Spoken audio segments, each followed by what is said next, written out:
The rule of Don, no longer the rule of law. And people need to understand the lines that are being redrawn in Texas are not about party, they're about a $6 million authorization to Cal State to research methods of determining slavery ancestry. It's what Gavin Newsom just walked straight into a verbal demolition zone, and David Webb was the wrecking crew. It's like watching a Tesla crash into its own talking points in slow motion. The man once dubbed California's golden poster boy just got grilled so hard, the Pacific started to steam. It wasn't an interview. It was an intellectual barbecue, and Newsom brought the lighter fluid himself.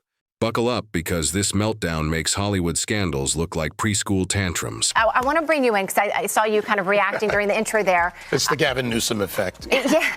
Tell us what your thoughts are, reparations in California. Okay, first of all, Gavin Newsom, look at what he signed and what he didn't sign. So he vetoes the bill that would allow colleges to give priority admissions to descendants of slaves. Before we even go further, hit that like button, subscribe, and grab a seat.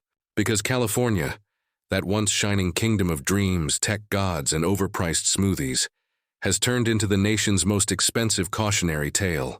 Newsom once promised the world a model state. And sure, it's a model, all right. The kind they use in disaster drills to show what not to do when everything catches fire. Pay attention to. He virtue signals without doing anything. $6 million is going to go to another type study. And it goes nowhere. When you look at how blacks have voted in California on issues, not on party, they're not for a lot of the issues that Democrats push out there. Reparations, they're gone. Okay, it's generated. Enter David Webb, calm, cool, and armed with nothing but logic and a smirk sharp enough to cut through policy fog.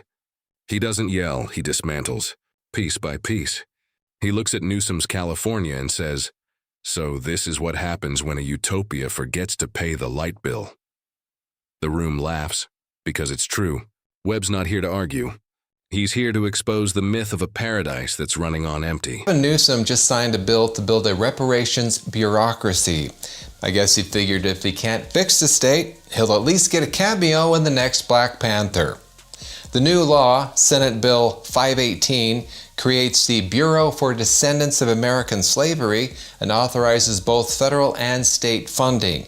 But the operation of the Bureau depends on future legislation, which in California means it'll start hiring staff before they figure out what it actually does.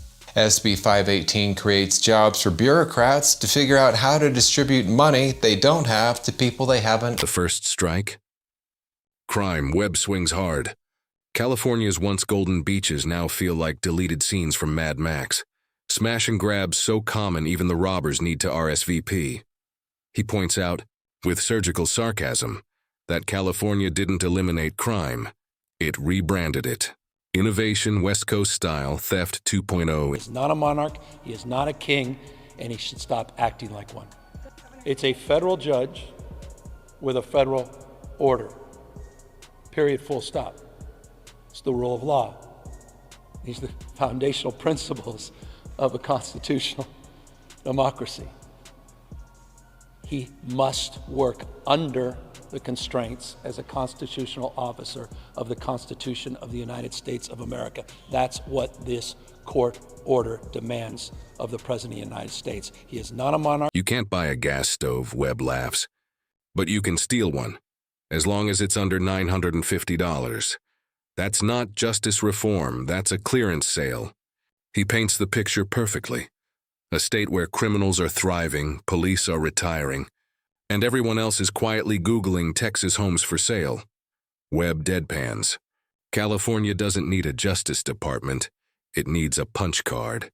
Commit 10 robberies, get the 11th free. It failed. You know what the real reparation in this country is? What? The real reparation in this country is to give someone the best shot at a good education, the best shot at a good economic environment and a job. The best anti-poverty program is a job. Better than that, a career. You do those things, black, white, Appalachia, East LA, wherever you are in this country, and you will suddenly see a whole difference, or at least a remarkable difference in a population. And Joey, maybe that's what Americans see. Maybe they agree with David right there on his last point, that putting out money or these type of reparations is just not popular. It's not going to work. And that's why you see in the poll, 55% of people are opposed to what Gavin Newsom is pushing. And Webb slides smoothly into homelessness. The billion-dollar problem California keeps pretending is compassion. Welcome, he says, to Gavin's Outdoor Housing Initiative, a social experiment where empathy costs a fortune and results look like a live-action apocalypse. Webb doesn't mock the people suffering. He mocks the leaders cashing photo ops while the streets collapse. Every new housing project seems to spawn a fresh tent city, each one big enough to earn its own zip code. Only in California, Webb cracks. Can you pay $3,000 a month in rent and still share the alley with a guy heating beans over a bonfire? Then he goes darker. The same state that preaches tolerance now treats dissent like a crime scene. But can I ask a common sense question? When did California have institutional slavery? They did have slaves. It just wasn't legal. So they never, as a state. So you're going to punish an entire state if he had his way for something they never actually did. Elections have consequences. If you want to live in California, that's what you get. I'll take Georgia.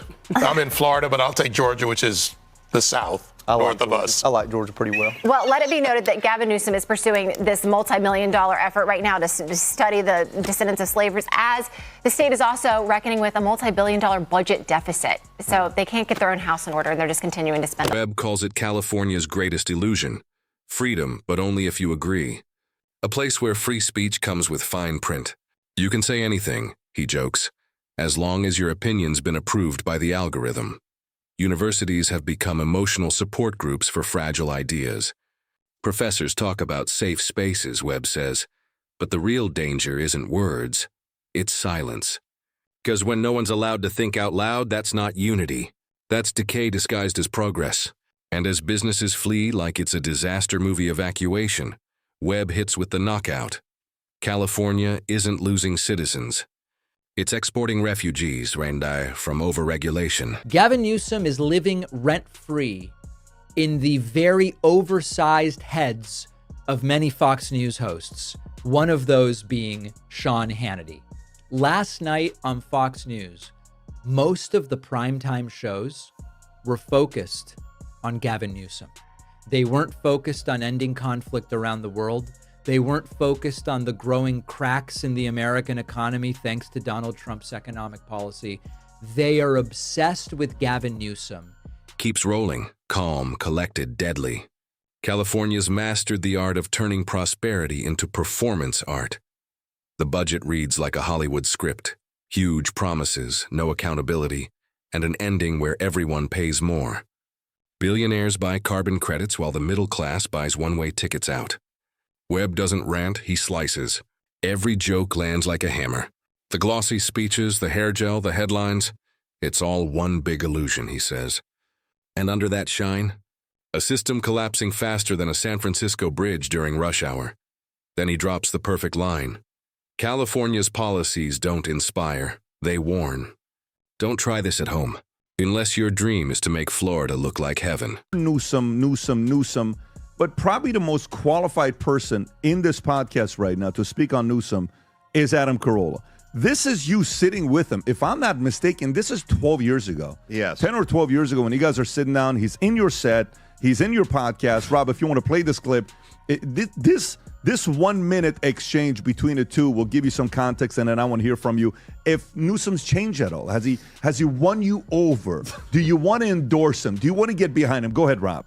Of African Americans in the state of California, roughly half of Latino families have no access to a checking account or an ATM. Things we take for granted. They don't have a checking account. What's wrong with them? And well, because they don't have the resources to sock those things away. He paints the final picture. Newsom giving a press conference surrounded by wildfires, theft, and rolling blackouts. Still bragging about bold leadership. Webb smirks. At this point, California's greatest innovation is finding new ways to charge you extra for escaping it. But under all the laughter lies truth. Ugly, heavy truth. While Newsom tours the country preaching progress, his own backyard is bleeding money, talent, and sanity. Webb compares it to a CEO doing TED Talks about success while his company burns down. California, he says, is both the richest and most broken state in America, where billionaires build bunkers and citizens build GoFundMes for rent. He and a social media team, they are busy trying to mock President Trump on X by posting messages in all caps. He's trying to pretend to be Donald Trump. Gavin is also attacking Fox News hosts. He's trying to bait conservatives into social media fights. Actually referred to our own Tommy Laren's account as Yelp for toilet. And Webb goes in for the kill, the culture of denial. In California, he says, failure isn't failure anymore. It's just rebranded. Homelessness? A housing opportunity. Crime, social equity. Rolling blackouts? Energy justice. And if Newsom captained the Titanic, Webb says, he'd call the iceberg an eco-initiative. The crowd explodes. Not because it's cruel, but because it's real. Webb's calm burns hotter than outrage. California doesn't need critics anymore, he says. It's its own punchline. When he's done, the room isn't just laughing and it's thinking. Because satire only works when the truth's too absurd to ignore. I think we had the closest we'll get to a declaration of war from Gavin Newsom yesterday. He's declared a war on culture, on history, on science, on knowledge itself. He's delegitimizing news organizations, and he's assaulting the First Amendment. Is he talking about George Soros? Is he talking about the professors in our universities? Is he talking about the entire Democratic Party? No, he's just talking about Donald Trump. In the end, Webb doesn't call California a failure. He calls it a performance. A tragicomedy with beachfront views where the lights flicker, but the applause never stops. He says Newsom's America is like a magic show gone wrong. The rabbits on fire, and the hats being taxed. Corporations aren't relocating anymore. He grins, they're evacuating. California's economy, he adds, now runs on wishful thinking and avocado toast. Then he swings back to his favorite target, free speech. The boldest social experiment yet, he calls it. Making silence sound progressive. Every joke cuts like a truth bomb wrapped in laughter. With those posts on X that are clearly trolling the president, can you just talk about that? Is that like a strategy? I don't know. I hope it's a wake-up call to the President of the United States. I'm sort of following his example. If you've got issues with what I'm putting out, you sure as hell should have concerns about what he's putting out as president. So to the extent it's gotten some attention, I'm pleased. But I think the deeper question is, how have we allowed the normalization of his tweets through social posts over the course? Speak your mind in California, Webb jokes. And congratulations. You're the villain in a Netflix documentary. He says the state doesn't cancel people anymore. It politely erases them. From the streets to the schools, it's all the same disease.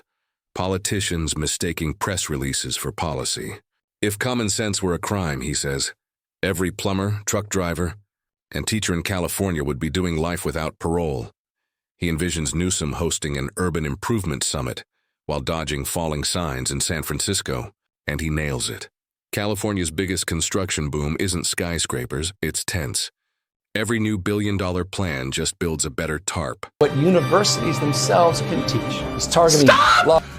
Stop! Donald Trump is now dictating what universities can teach because you got rid of all questioning of everything. He's calling for a sitting governor to be arrested. They just spent 4 years trying to put the person he's talking about in prison. And they're just shocked that any political figure would consider putting one of his political opponents in jail. They're considering arresting me. Then Webb gets quiet, philosophical but sharp as ever. Leadership, he says, isn't about tweeting empathy. It's about solving what doesn't trend. And if Newsom can't do that, maybe Hollywood's a better fit. At least there, fiction is expected. By the time Webb drops his final line, the crowd's roaring. California once led America, he says. Now it's a warning label for it. He doesn't gloat. He just smirks like a man who knows comedy doesn't need exaggeration when the truth already sounds like a joke. Because when Newsom insists California is thriving, all Webb has to do is point at the chaos and let the audience laugh for him.